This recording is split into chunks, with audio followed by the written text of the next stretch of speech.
You're quiet. You need to talk more. She can act, and she can sing. She's just so on fire for Jesus. She's so talented. It's amazing. Like, we care about people. We want to welcome people. We want them to feel welcome in our youth group. But it's okay to ditch them once they find their own friends. We know that you don't actually want to hang out with these people. They're lame. Oh, you won't bring as many people to Jesus as an extrovert, but you're still valuable. Don't let it get you down that you're not as good at Jesus as other people. I'm gonna die. You're wrong. We actually care about everyone so much, and we would never do that. What if we make the new people uncomfortable? Pander to them. The best Jesus followers ever is a perversion of Jesus Christ's word. It was a huge blow to my self-esteem. If it's real, then you'll be brought back to it. Desire is like a prison dooming us all. Nothing in this world matters. I will never be that person I tried to be for all those years. No one on earth may acknowledge my deeds. My God is the God who sees me. I saw myself as a mistake, but then I remembered this, that God does not make mistakes. Hello everybody, welcome back to my channel. It's been a while, hasn't it? It's been, I don't even know how long, like over a year, maybe? Probably over 2 years, I can't keep track of time. But you probably clicked on this video because you're curious about what I have to say. And I appreciate that, that's wonderful, thank you. I don't know why people are interested in what I have to say, but it is a blessing. It's wonderful. Not even a minute into the video and I've already said the word blessing. I really feel like a real Christian now. Anyways, so I had a bit of an existential crisis recently. It was pretty epic. I mean, like, it was for the better. Definitely for the better, but, honestly, it was very strange and painful. I don't like to use that word because it sounds so negative, like I'm like, oh, I'm in so much pain, I'm so depressed. I'm not, I swear. But, I realized that most of the beliefs that I held were wrong,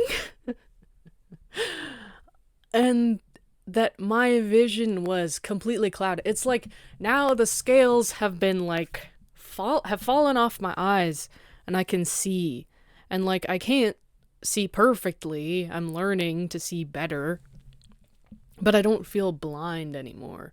And I wanted to make like kind of a casual sort of style video, just kind of reading some stuff that I wrote during my existential crisis and talking about some things from my past that were not fun to deal with and that shaped my beliefs in a way that was not healthy at all.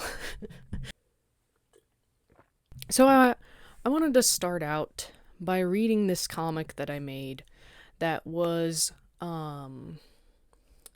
it represents what I was taught in my youth group and what everyone was taught in my youth group. And let me preface this by saying I don't believe that my youth pastor and my other pastors are or were bad people. I believe that they genuinely believed what they were teaching us, but it was misguided, and they were not very understanding or open to criticism, which is a huge red flag in any kind of leader. Like, that's not good. This feels so weird to do.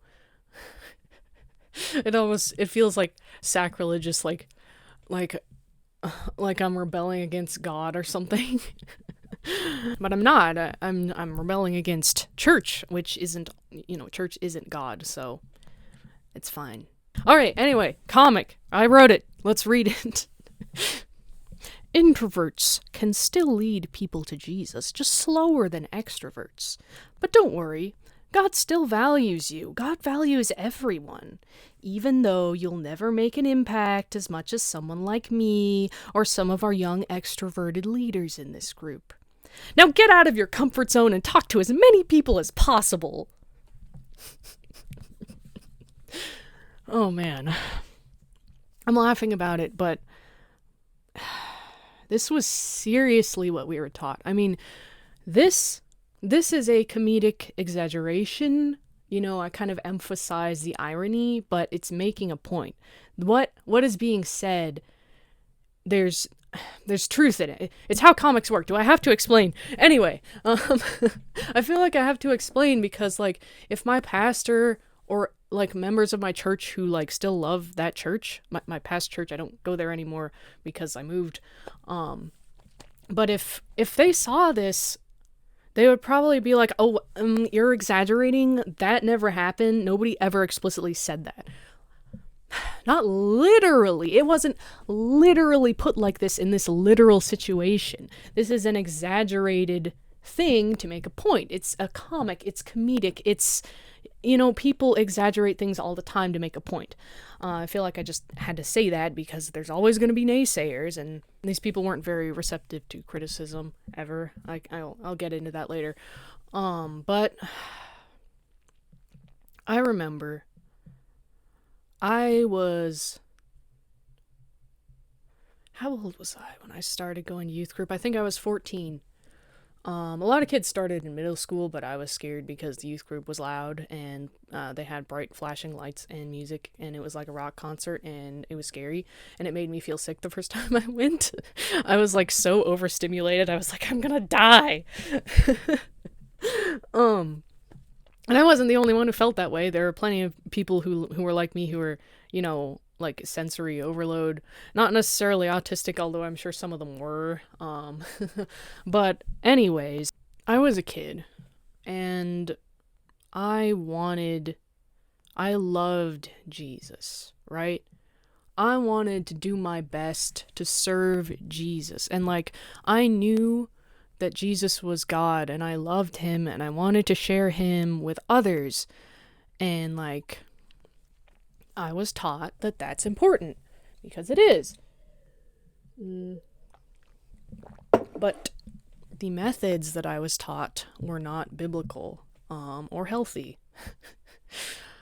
There was a lot of emphasis on getting out of your comfort zone, which is fine, except it was never it was only in relation to you're quiet, you need to talk more.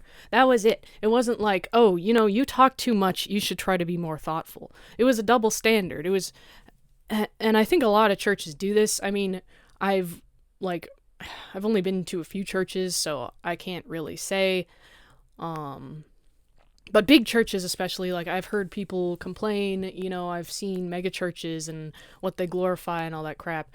But it was very hard because I was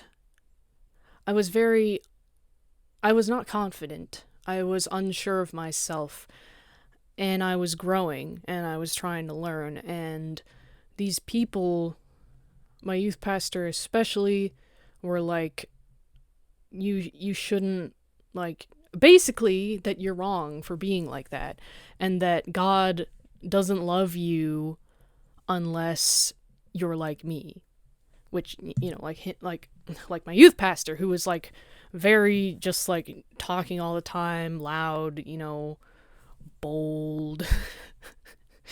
And you know, they never said that. They're never like, God doesn't love you. But they said the thing in the comic where they're like, oh, you know, you won't bring as many people to Jesus as an extrovert, but you're still valuable. Don't let it get you down that you're not as good at Jesus as other people. That was what we were taught.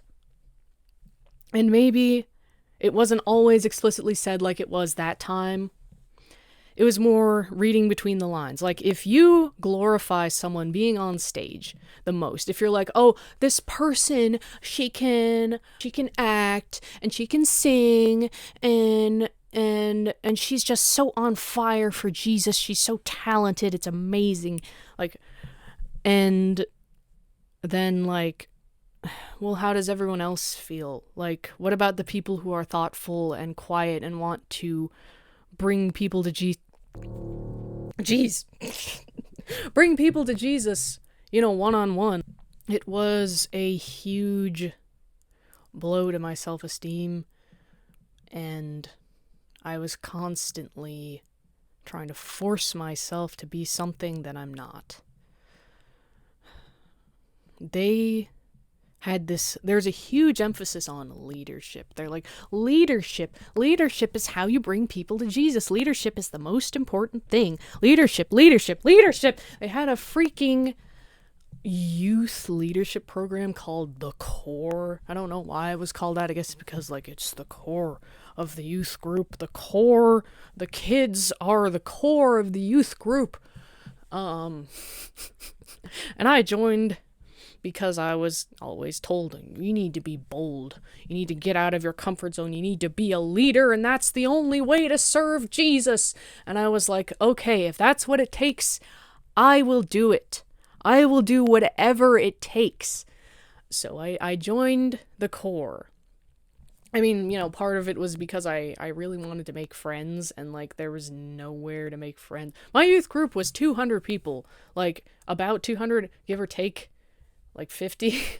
It was like 200 people, and it was loud and dark. Like they played loud music, really loud. They didn't have the lights on, so like it was hard to recognize people's faces. I have really terrible facial recognition, and like you had to yell to hear anybody in conversation, and it was really stressful, and people would just stand in circles and talk. There weren't any activities or anything. So like I just felt like I had been thrown to the wolves, like, all the time. And then I was being told, like, oh, you're not trying hard enough. You need to try harder. I was like, okay, I'll try harder. I want friends. So I did. I joined the core. And all they did, I don't even remember what we did. We just, like, had meetings about the, like, services, like, the sermons and the music and stuff. And like, we talked about maybe ways to improve, but if you disagreed with the youth pastor, your idea wasn't ever listened to, which is not a good way to do things. Like, I mean, it's fine if the youth pastor is in charge. After all, he is the pastor. But don't masquerade it as, oh, the youth are the leaders. The youth get a say in what we do, when you're clearly not listening to anybody who has any negative criticism. Anyways.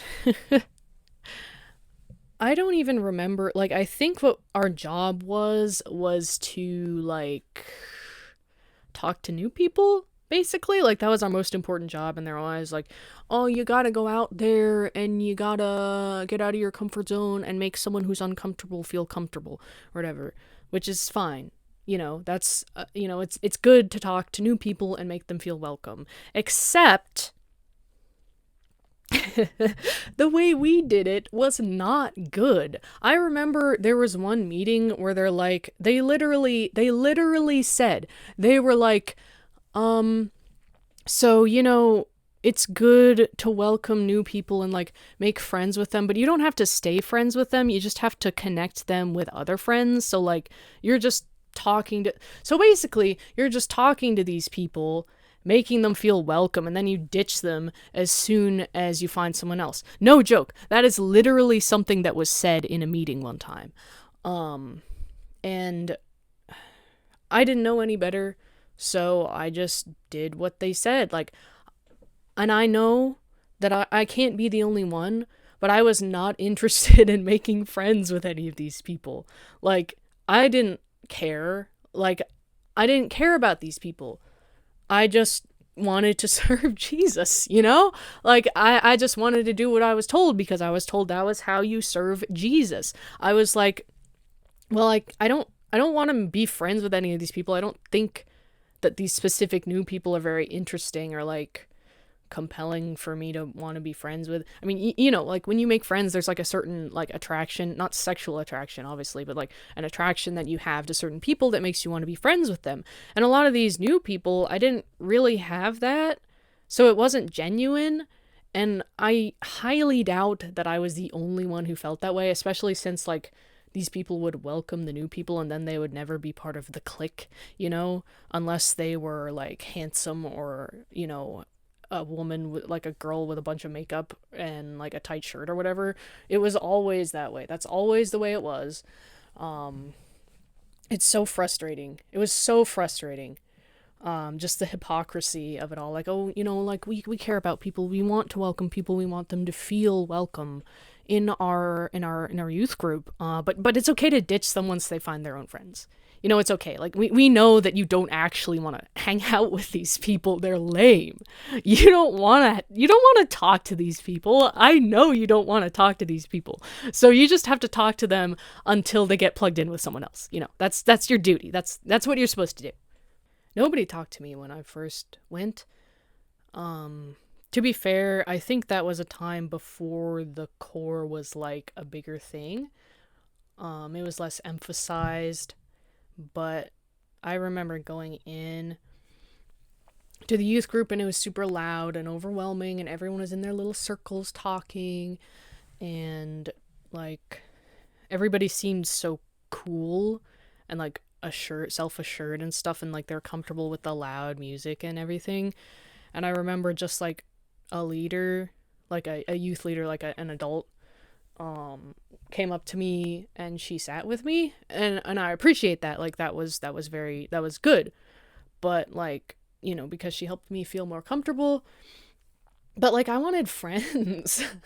I didn't want like an adult whose job it was to talk to me. I wanted friends, and nobody was friendly.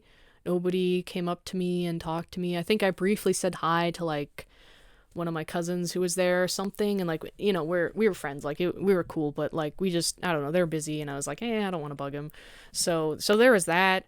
And like, and the core was so frustrating because like it's our job, it's our duty to make friends with new people, so it's not genuine. Like if I was new, you know, it's just like that adult who came up to me, like, except I think she actually genuinely cared. Like it's kind of insulting to new people, you know, like to have the only person talk to you be someone whose literal job it is to talk to you. Like we don't get paid, but like we get praised and like, oh, you know, you get brownie points with Jesus if you do this thing, you know. Let me check my notebook. I really like, I had things written down that I wanted to talk about. Where the heck? I swear I wrote a list.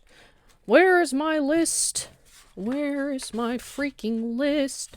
I don't know where it went. Hang on, I need both hands. Okay, I found it. I found the list, guys. We're good. I found the freaking list. Okay, so there was one time. Oh man. This one gets me mad still. This all gets me mad still because it is a perversion of Jesus Christ's word. Anyways, you probably think I'm a crazy religious zealot, which isn't entirely inaccurate at this point, but at least I'm not at a mental hospital. Anyways. So there was this one time, I remember, I'm trying to think, I think the core had a meeting before, we had a meeting every Sunday, I remember that.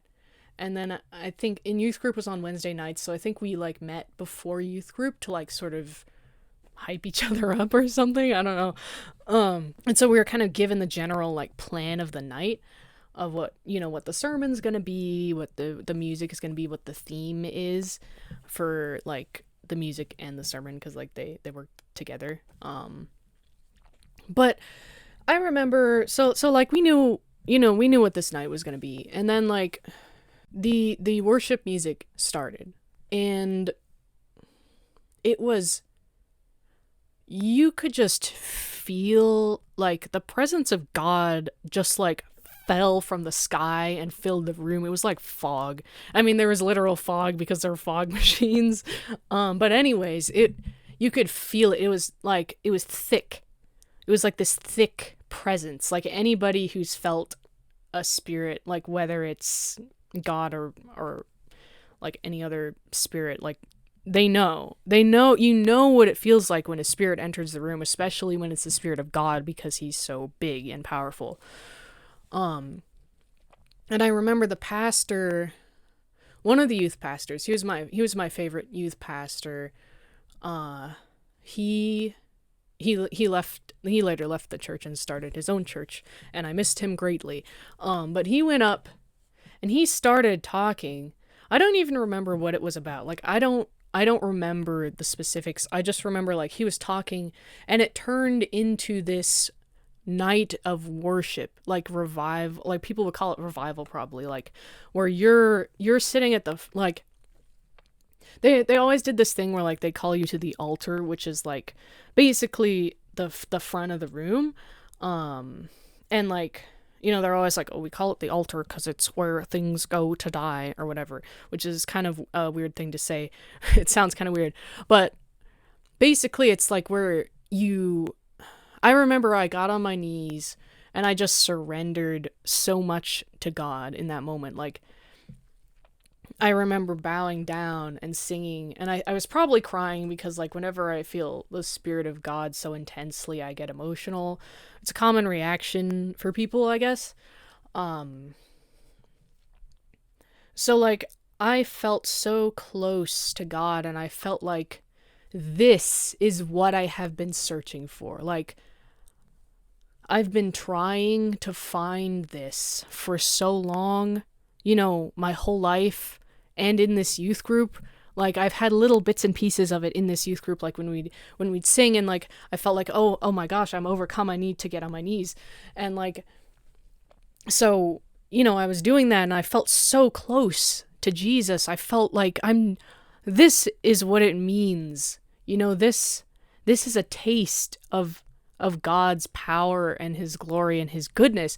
And so I was like, this is wonderful. Like, and I remember, I really don't remember like what was said and what the songs were, but I do remember like this palatable sense of the Spirit of God and like surrendering more of myself to him. Like, I was already a Christian, but you know, it's like, it's about, you know, you have to die to yourself every day and stuff.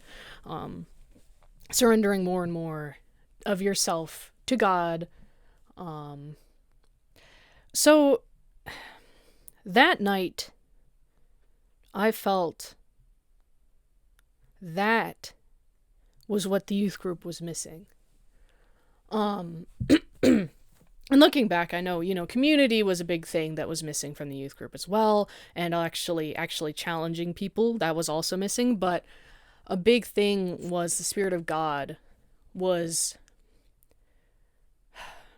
stunted. I don't want to say stunted because he can't be stunted, but like we can sort of hide ourselves from him, and so like his effects become stunted. So I remember that following Sunday we had a meeting, a core meeting, and I remember like everybody there, you know, we were all sitting on the couches or at the table or whatever in the youth suite, they called it. It was this trendy little place for the youth to hang out, you know, with expensive couches and stuff.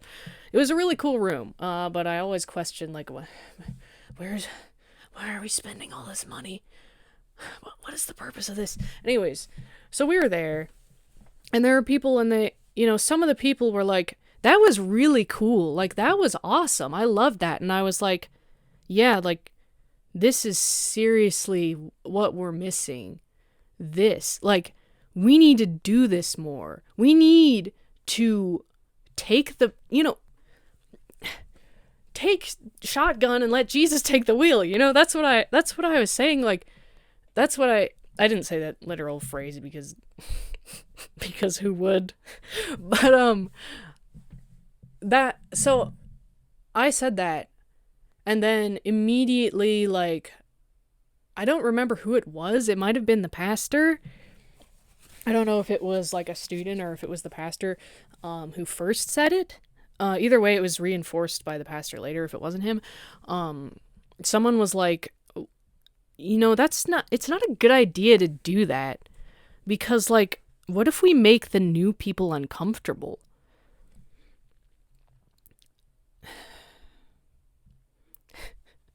What if we make the new people uncomfortable?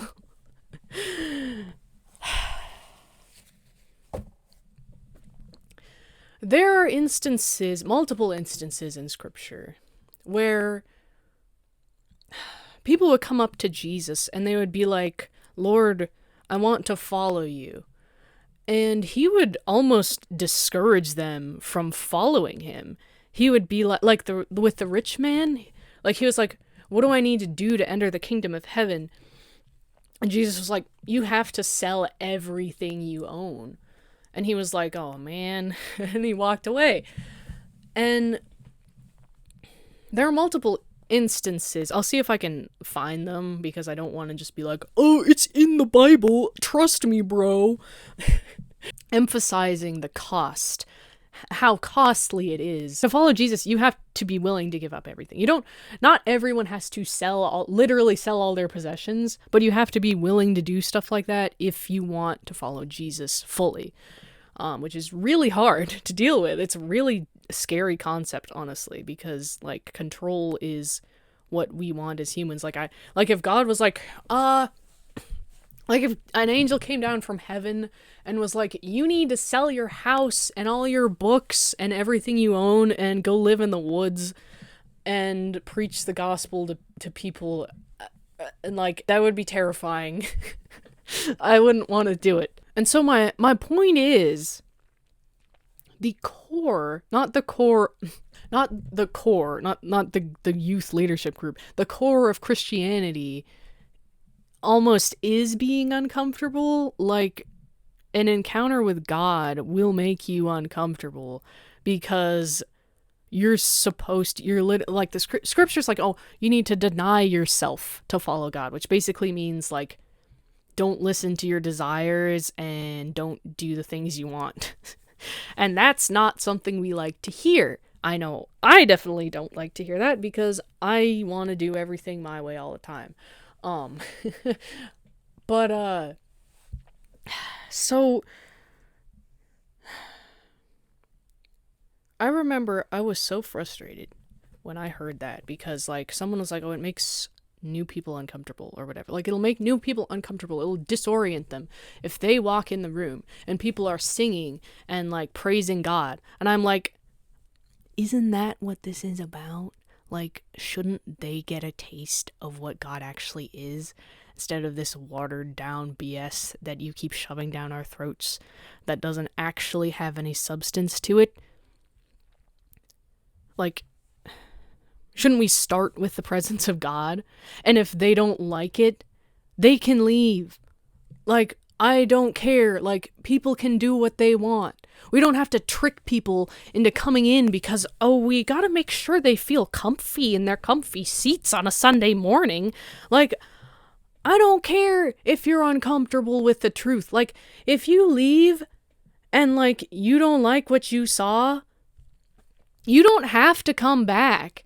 But maybe if what you saw was real and you really want to seek the truth, maybe that seed that was planted when you saw the presence of God coming down, making people, like, changing people, and you saw that and you're like, nah, that's not for me, and you left, and then, like, I don't know, someone died of cancer or something later, and you're like, and you spiral, and you start drinking and you start doing drugs, and you're like, I don't know what to do.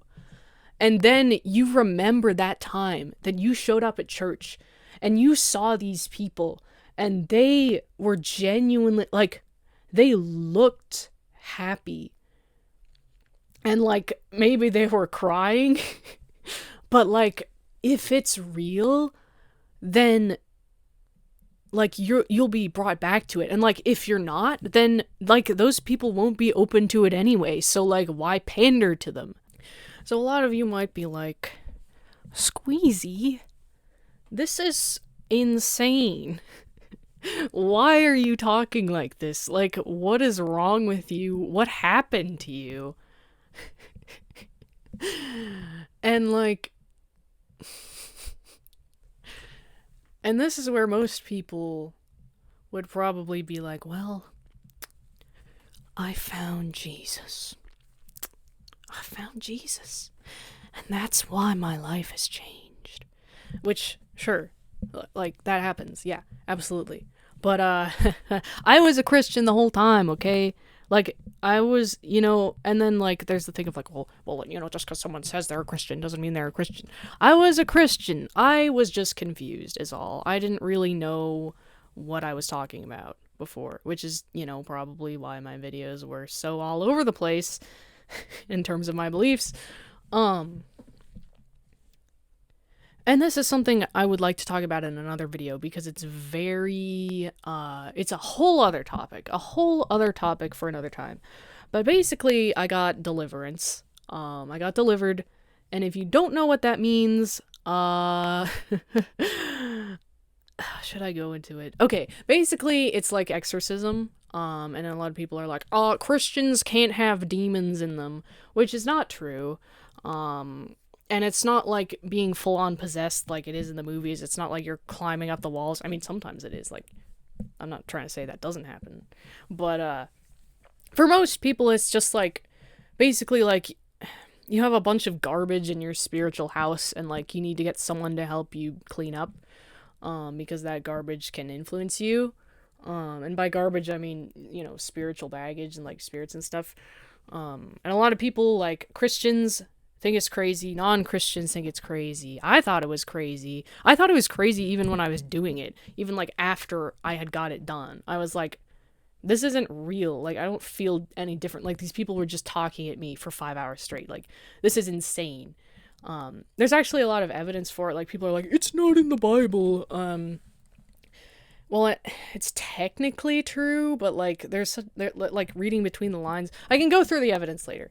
But the point is, I got that done, and I was like, I don't feel any different. And then, like, I started having all these, like, thoughts come in that they seemed really negative. I was like, what is this? And then I realized, wait, everything I used to believe is a lie.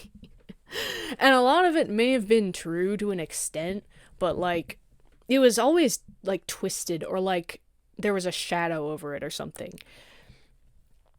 And when your life is turned upside down like that, of course you're going to have negative thoughts.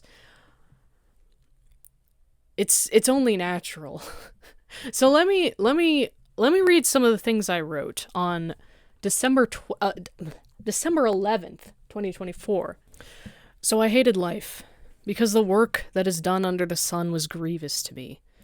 All of it is meaningless, a chasing after the wind. Meaningless, utterly meaningless, everything is meaningless. All streams flow into the sea, yet the sea is never full. Those are verses from Ecclesiastes. I'll put them on the screen. I got delivered on December 4th, 2024. This is the 11th. So this is like math. 4, 5, 6, 7, 8, 9. 7 days? I don't know if that's right. I haven't been in school in so long, guys. I don't remember basic math. Anyways. So it was, it was like a few days after I got delivered, and I was having these thoughts. I was like, what am I doing? Like, what's happening around me? Like, what does any of this mean? Like, people are just doing crap, and, like, it doesn't go anywhere. And then, like, even if they accomplish something, like, what happens, like, 100, 200, 500 years later? Like, will they get forgotten? Language changes. Like, Shakespeare was one of the most influential people ever, and, like, his stuff is still read in schools and things, but, like, the language, even, like, when you're remembered like that, the language has changed, so, like, people can't read it the way they could before. So, like, Even the most influential stuff of all time is losing significance. Like, even if you're the most famous person ever, like, what happens if, like 5,000 years later, will you be remembered? So anyways, on that note, so I wrote, everything I have been chasing is empty, lifeless, meaningless. Fame, riches, status, popularity, admiration, treasure, knowledge, and beauty. We're all like hamsters on a wheel, running after the treat but never able to reach it. Desire is like a prison dooming us all. But there is hope. There is something to chase after, who will fill the void inside us. He is all I have left. I have been laid bare, like a house that has been knocked down.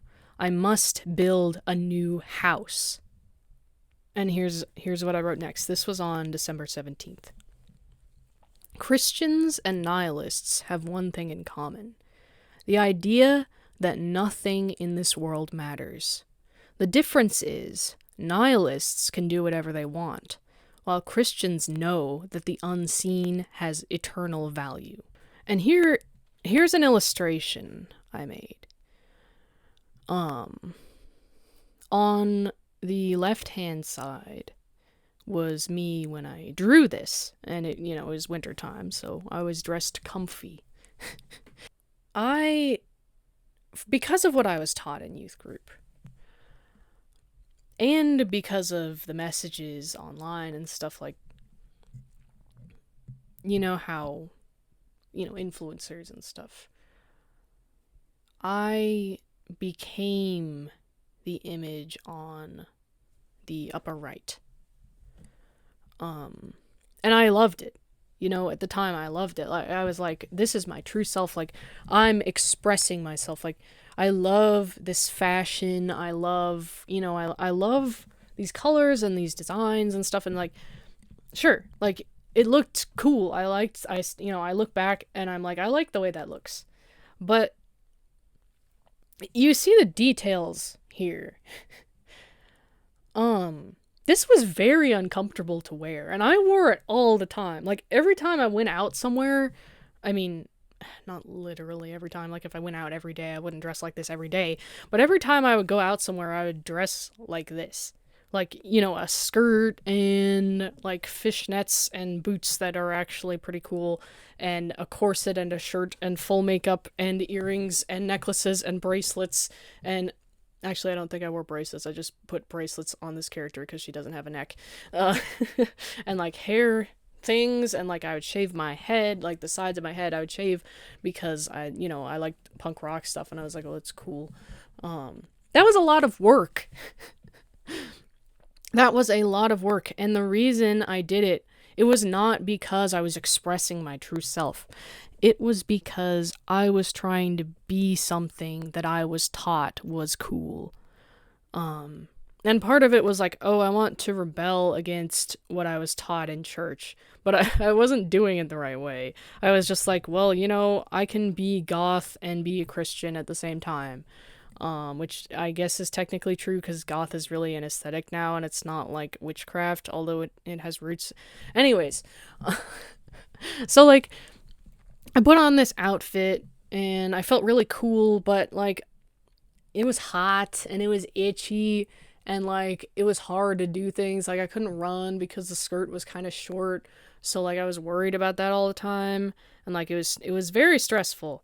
But now, like, I don't have to do that anymore. Like, I can just dress however I want, and it's comfy, and, like, I can just wear things that I like the way they look still, but, like, they, I don't have to spend, like, 40 minutes putting everything on, and then, like, another 30 minutes doing my makeup or whatever, and, like, just to take it off, like, when I get home.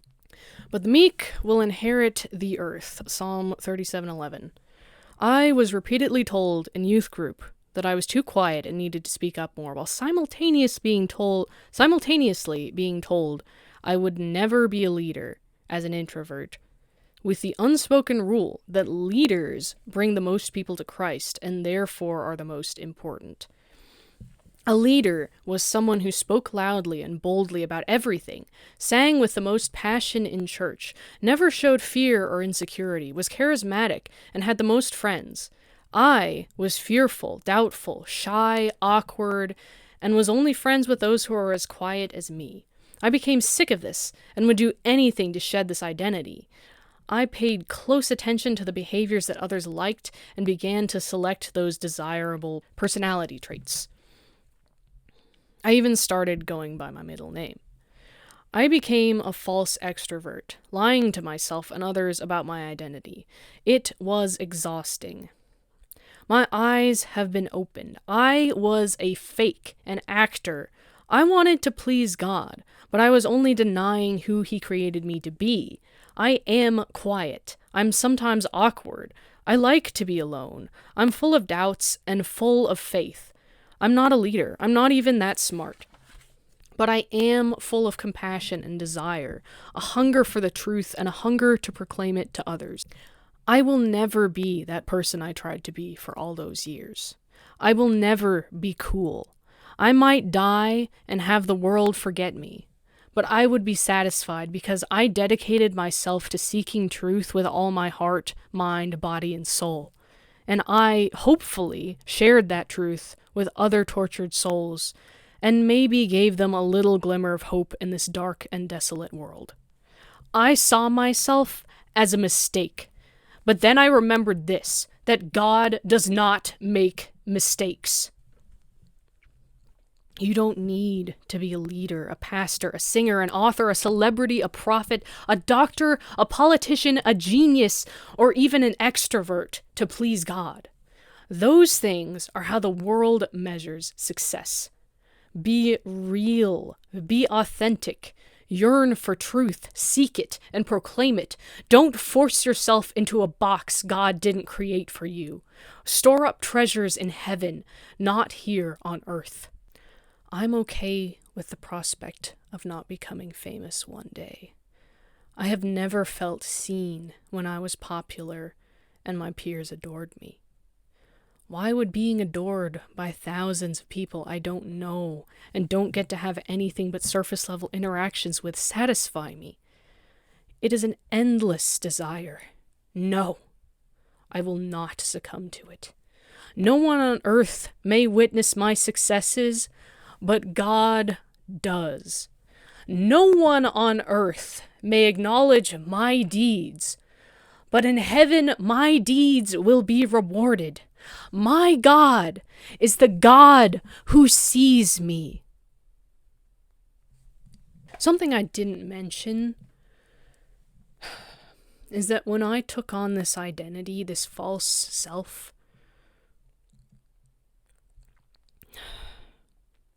people loved it. I remember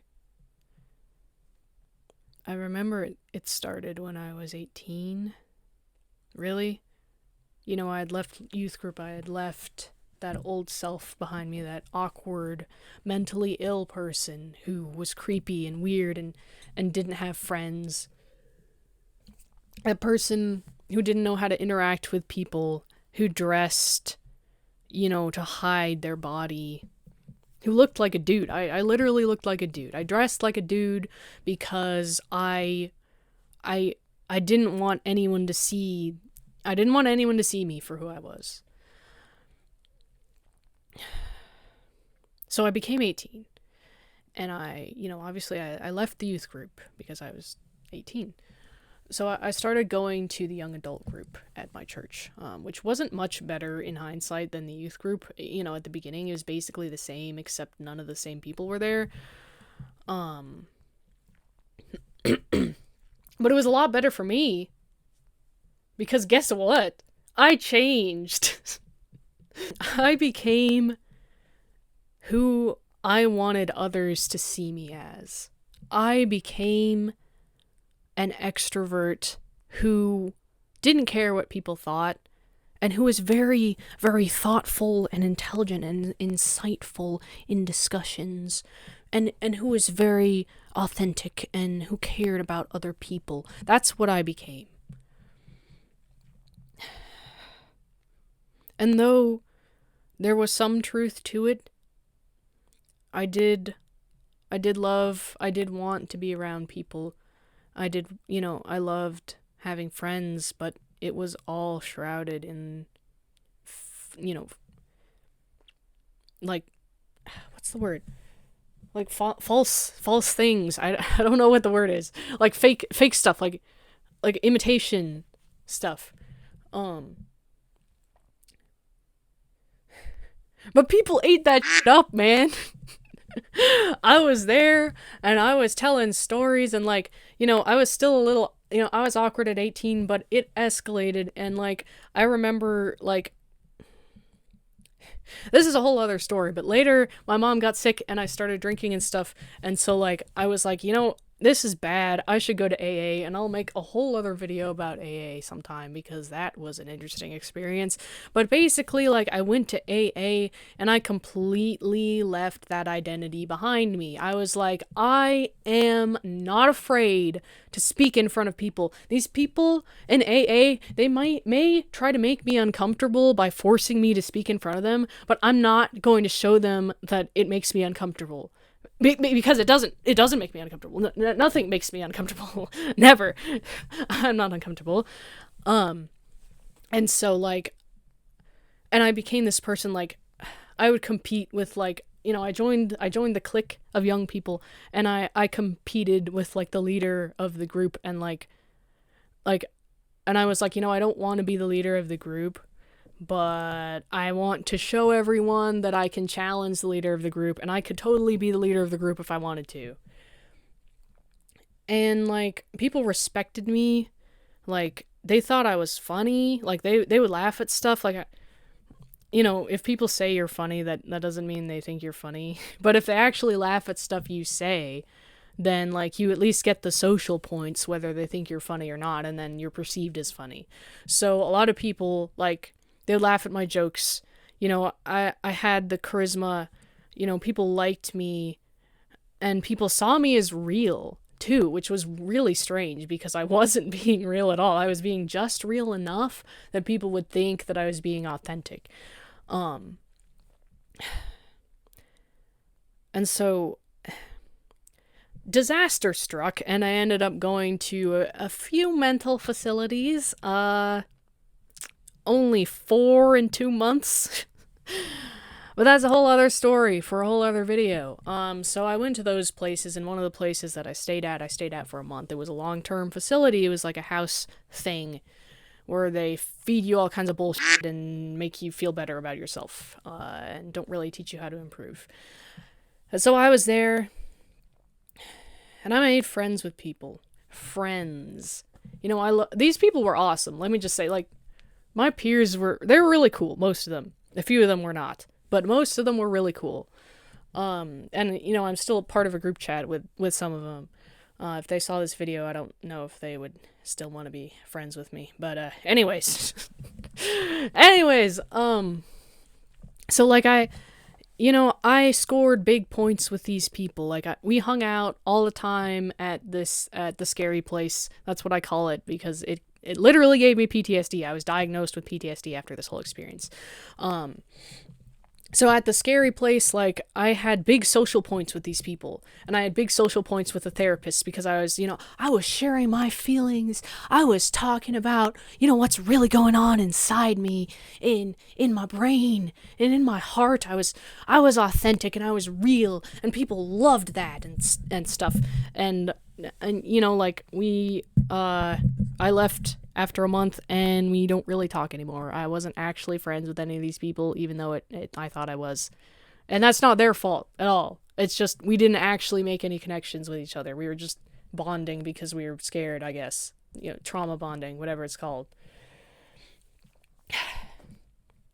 And so later, after that, I started going to a young adult group at a church, and I adopted the same behaviors that I did before, only more so, and people still liked it. I think. I at least got the social points, People would laugh at my jokes. People would crowd around me, listen to my stories, somewhat, not all the time, but, I started to feel exhausted. I was like, what am I doing? I didn't know what I was doing at the time. I had no idea that this is what I was doing. I was like, why do I feel like something's wrong? Like something's off. I mean, I went to AA, I stopped drinking, I went to several mental health facilities and got better, and now I'm going to church again and I'm seeking Jesus and stuff. Why am I so miserable?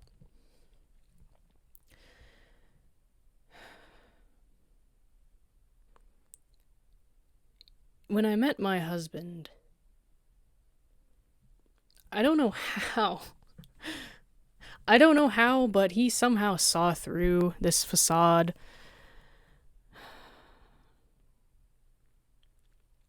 When no one else seemed to. I'm sure people did, but they never called me out on it.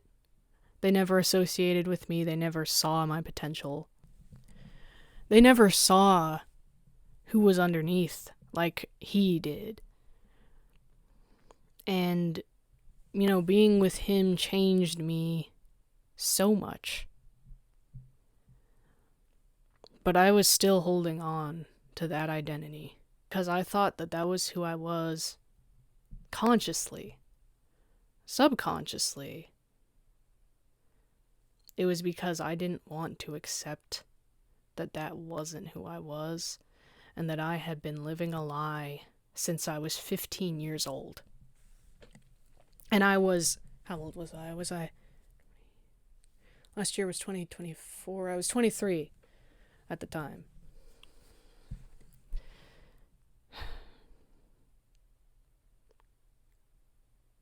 After deliverance is when I realized that none of this was real and that God never created me to exhaust myself by pretending to be something that I'm not.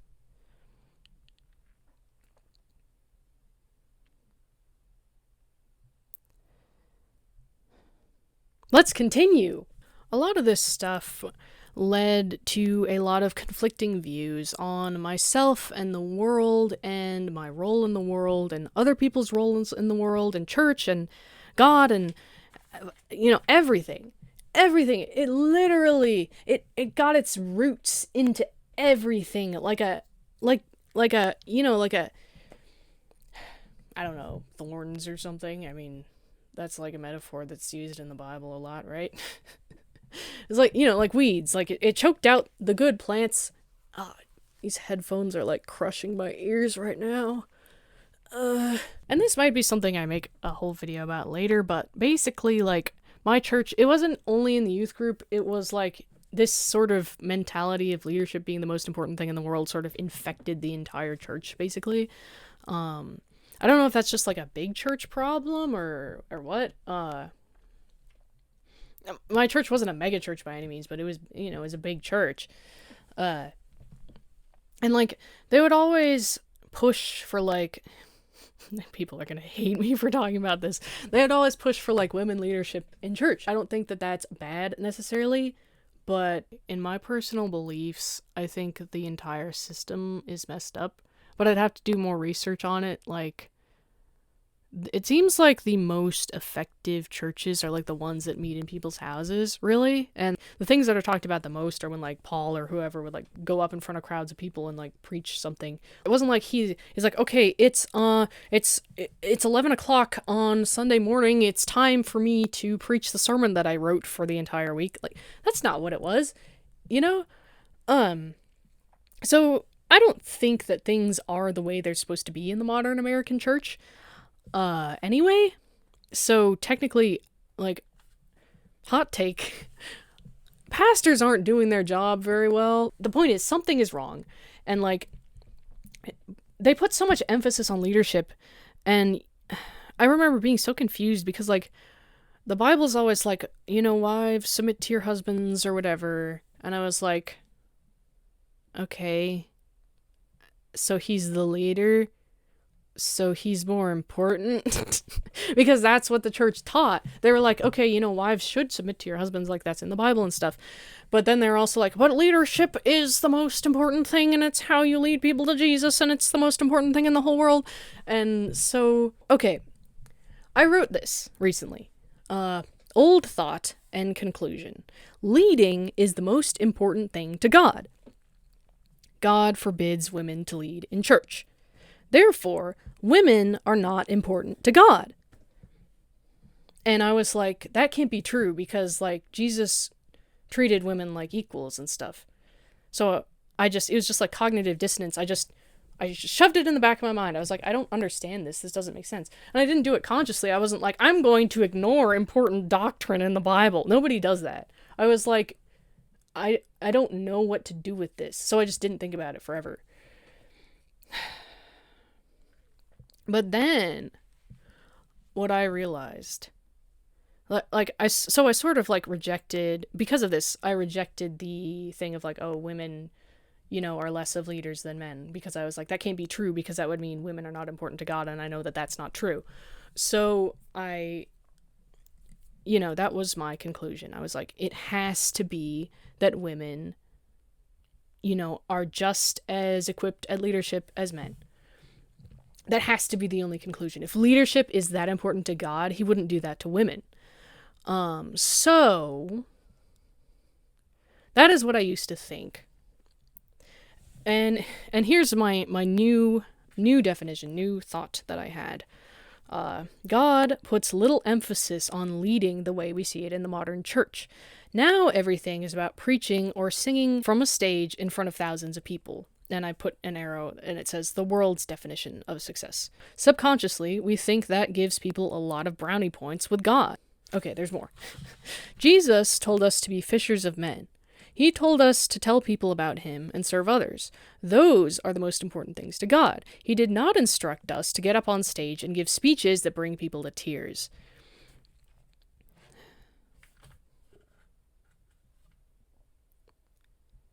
Leadership is a position given to a select few. It's a job. It's a job. It's like the verses in the Bible about the body of Christ. Everybody has a role. In the human body, everything has a role, and if everything was an eye, then where would the body be? How would the body function? And it is no more important than any other role in the church. Most women aren't created to fill this role. And that is not a diss on women, because leadership isn't actually that important. Leadership is nowhere near as important to God as telling people about him, or as important as being the hands and feet of Jesus, i.e. serving the poor and troubled, and building relationships with others. And the whole women thing, that's like a whole topic for another video, I guess. I'm not enthusiastic about that one because I can just see the angry comments. I mean, one time in a video, all I said was, I'm not a feminist. That's literally all I said, and someone was like, someone left an essay and they're like, I find your views on feminism to be very narrow-minded and thoughtful and unprogressive. And I was like, am I not allowed to say a simple fact about my beliefs without someone calling me narrow-minded? I swear.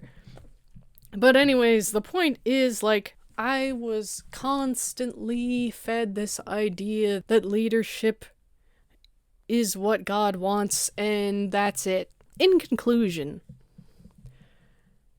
the modern church is full of lies. It's full of lies, and it's frustrating because even if you read the Bible, I did read the Bible, but my view on it was twisted because people would preach sermons about certain verses and they would be like, see, leadership, bringing people to Jesus equals leadership, So every time there's something about make disciples, it was like, leadership. Yeah, that's what it is. That's what's important in Jesus' eyes, leadership.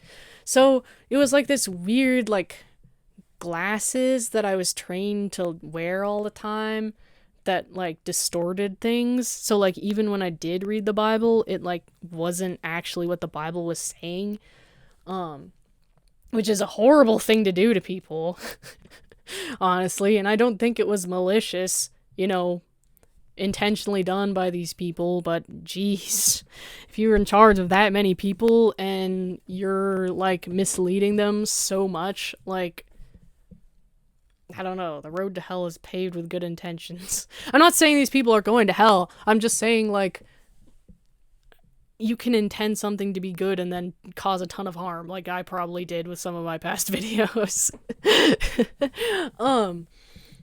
And so, like, I'm still sort of in connection with some of these people that I went to youth group with. Like, you know, we follow each other on social media. Some of them are still Christians. Some of them, you know, say they're Christians, but they're not, like, living the same way as someone who might attend church regularly. And some of them just, you know, completely turned away from the faith.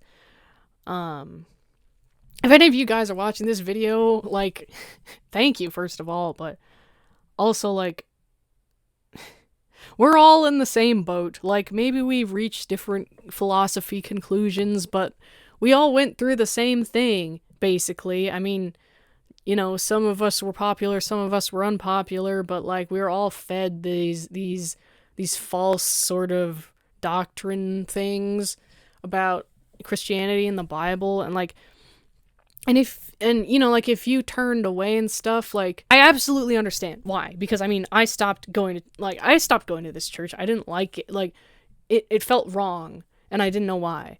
So, like, you know, that absolutely makes sense. But, like, if you're, like, you know, if you denounced Jesus because of this, I just want you to know that most of the things that we were taught were false, and they're not actually representative of Jesus and, like, what and the life that Jesus wanted us to live. So, like, if you're seeking something, I encourage you to give it another chance. And, like, I'm currently in the process of trying to find a good church, but it's been pretty discouraging, because if I try to talk about anything that, like, is remotely difficult to hear, then people just stare, and they're like, you can tell they're thinking, what is wrong with this person? You know, there's certain things that you are and aren't allowed to say in a church setting. Like, you can say, oh, I was a drunk, but God delivered me from that, or something. But you can't say, you know, I struggled for so long, and, like, I was, you know, on the floor, like, I couldn't walk. I was so drunk and so sick, and like, and I, you know, I started doing other things, and like, I had all these horrible thoughts, and, like, I wanted to die, and, like, you can't say stuff like that, because negativity, the church is allergic to negativity. And baseless negativity, yes, it's bad. Negativity without a focus on a solution is bad. That's what therapy has been for me. I'm not saying all therapy is bad. If you go to therapy and it's good for you, then that's fine. But therapy was not a good experience for me overall, because it was just, oh, talk about your feelings and the rest is up to you, you know? And that's also what AA was, even though they pride themselves on talking about solutions. Nobody ever talked about solutions. The only solution was going to meetings and confessing every single thing that you've ever done wrong or ever thought that might be wrong, and the threat of basically drinking yourself to death if you don't do that. So I don't understand why humanity has a problem with middle ground in general, but especially with this. Like, we don't have to only focus on our feelings and negativity, and we don't only have to focus on positive feelings and positivity, you know? There's such a thing as constructive criticism. There's such a thing as negativity that leads to something good in the end. Like, that's why complaining exists. Like, if you're just complaining for no reason, then, you know, I don't know what to tell you. That's not going to get you very far in life. But if you're complaining and thinking about potential solutions and offering solutions and, you know, trying to discuss solutions to problems. That's how problems get solved. And a lot of these churches, like the one that I went to, were not open to criticism. Like, I remember one time I texted my youth pastor and I was like, hey, I feel that a lot of the things that are being preached, like, they aren't deep. And I wasn't mature enough, or good enough with understanding the thoughts in my head and translating them to words. I wasn't good enough at expressing what I was thinking to explain that. And it took me a long time to understand what my problem was. The problem was that sermons are often very generic and watered down to, like, appeal to the widest demographic. So that they're very digestible to newcomers and oldcomers alike. Oldcomers. Ugh, I don't like that word. It's like eating, like, a meal of, like, steak and rice and broccoli versus, like, potato chips.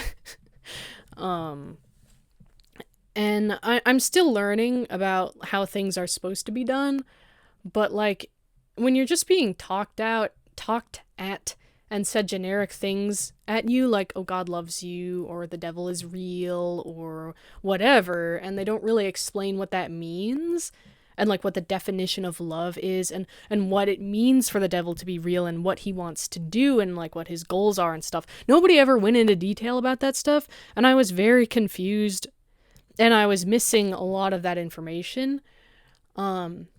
And the problem is that, like, a lot of pastors will take one Bible verse and go really in depth about all the possible meanings, or, like, actually, not even that. That's, like, a scholar thing. That's not a pastor thing. They'll, like, go off about, like, how people aren't following Jesus well enough or something because of this one word in this one verse. And yet they won't talk about why the devil is after our souls and stuff, and what the definition of love actually is. And so I sent a message to my youth pastor, and I was like, hey, like, I don't feel like the sermons are very deep or thought-provoking or whatever. And he's like, exactly what do you mean by deep? Because we just talked about hell, and, like, that's extremely deep. And I didn't have an argument to dispute that.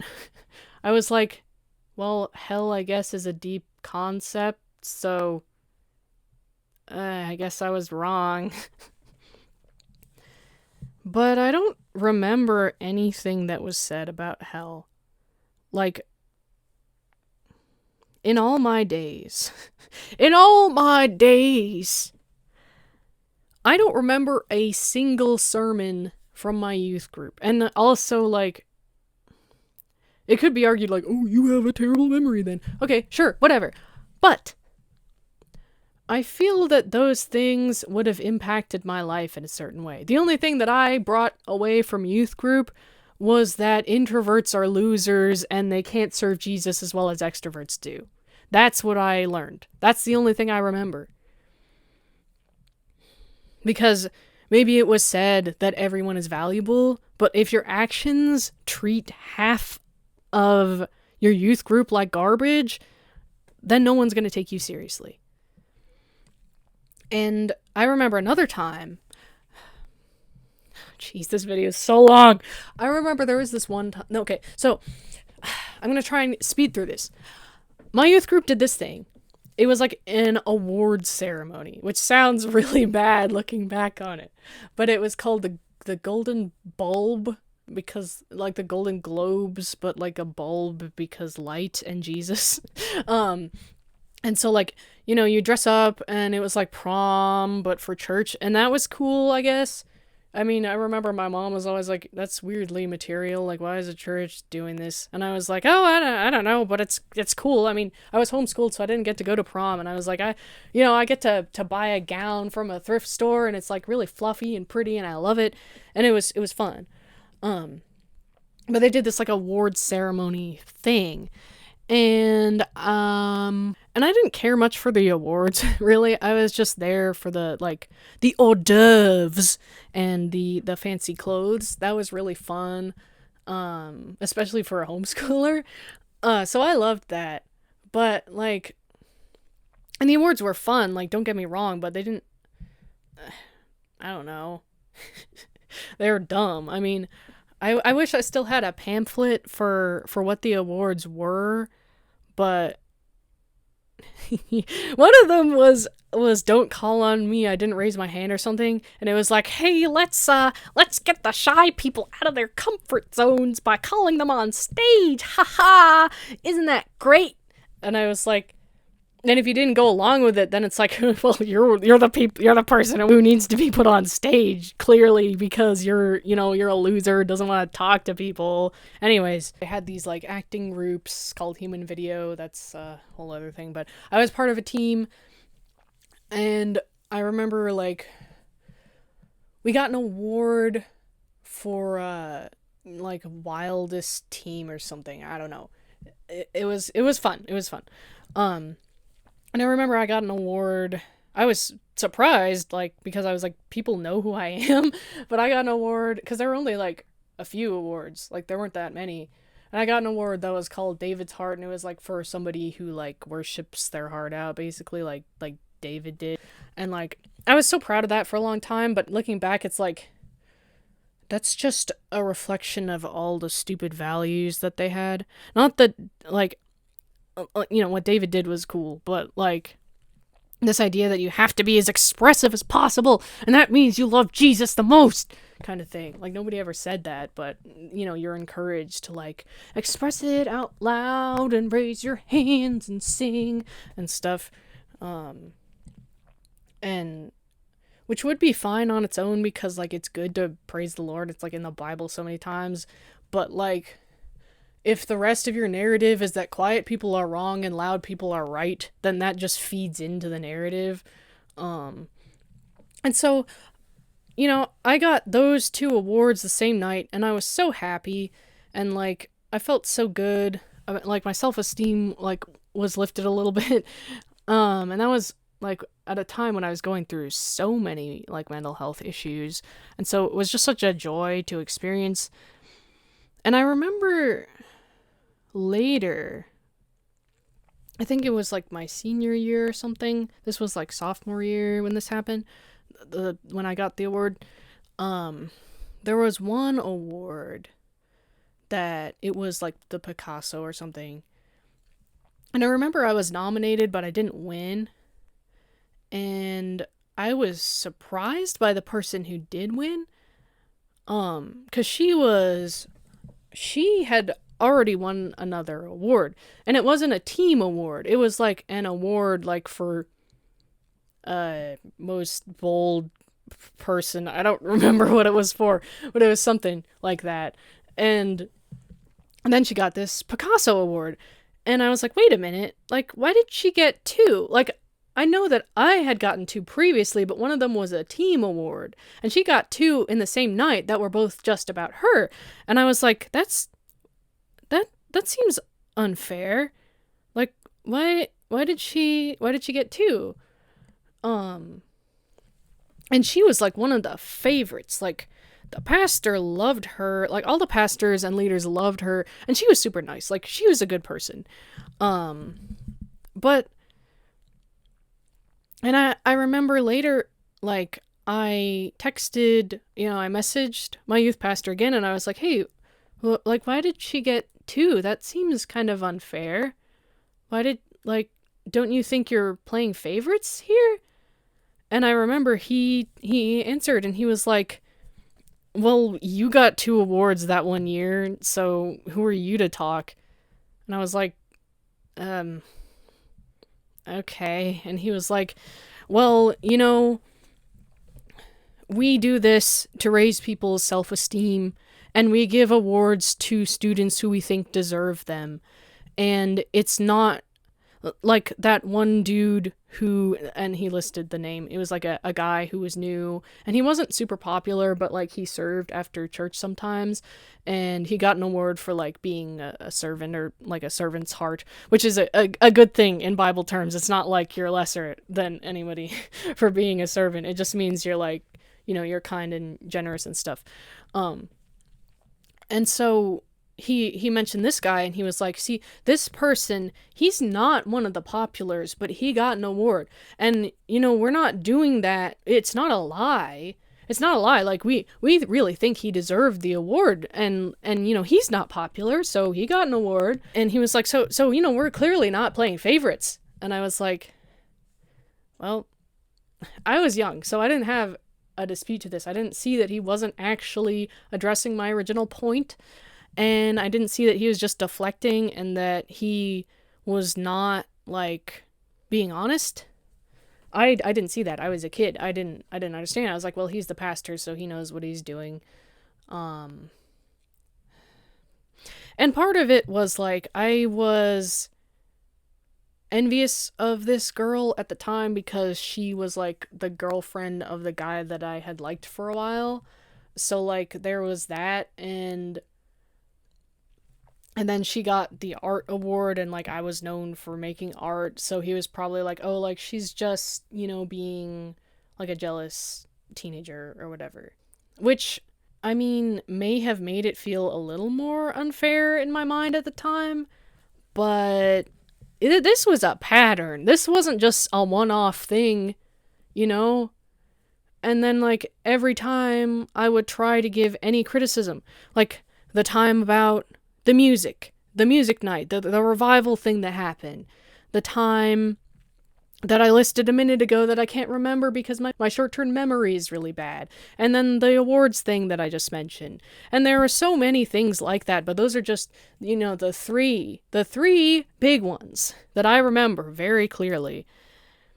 And trying to offer criticism, and I wasn't mean, I wasn't rude, I was just like, hey, this is kind of like a weird thing. And then they're always just like, you're wrong, we actually care about everyone so much, and we would never do that. So in conclusion, I mean, I already said in conclusion earlier, and this has been the longest conclusion of all time. I don't even know how long it's been, probably like 30 minutes. I don't know how long this video is going to be. Maybe it's going to be 2 hours. I don't freaking know. But if it's interesting, hopefully people will watch it. But don't believe everything they tell you in church. Your leaders don't always have your best interest in mind. And also, most of the people who were the favorites, who were considered the most on fire for Jesus, the most influential ones that were going to change the world, they don't even go to church anymore. So they're either not Christian or they don't really care all that much anymore. And that's not a diss on them. It's a diss on the establishment for, like, training these people to be the best Jesus followers ever. And apparently they failed greatly because, most of us turned out messed up and with mental health issues, like me. Major issues, but I, thank God, stayed in the faith because I separated Jesus from these people who were being unfair. So, hopefully you found my stories interesting. Maybe if you went to this youth group, as well, like, or a youth group like this, especially if you went to my youth group and, like, you're subscribed, like, please leave a comment. Like, I really want to hear what you guys have to say, like, whether you're Christian, whether you're not Christian, whether you're sort of Christian, whether, you like Jesus, but you don't like everything that was in the Bible. Like, I don't care. Like, I just want to hear what you guys think. This stuff is really interesting to me, and, like, I think it's important to call out, like, dumb hypocrisy and stuff, like, especially in church, because church, like, is such an influential thing on people's lives. Like, religion is so influential. And I think that, like, and I'm a Christian, so obviously I believe that the Bible's true. So it's especially offensive to me when people, like, have this twisted, like, perversion of the Bible that promotes things that are literally just of the world, So anyways, thanks for watching. I have no idea how this video is going to be received. If you did like it, leave a like and subscribe and stuff, and like, I'll probably make more story philosophy videos like this. I'm not a theologian, but I want to learn more about the Bible and stuff. And I can tell stories about my life. I've got so many stories. So I'll be telling them and stuff. Thank you for watching, dear viewer. I appreciate you. And I'll see you soon. I'll see you in the next video. Well, whenever that's going to be. So, bye.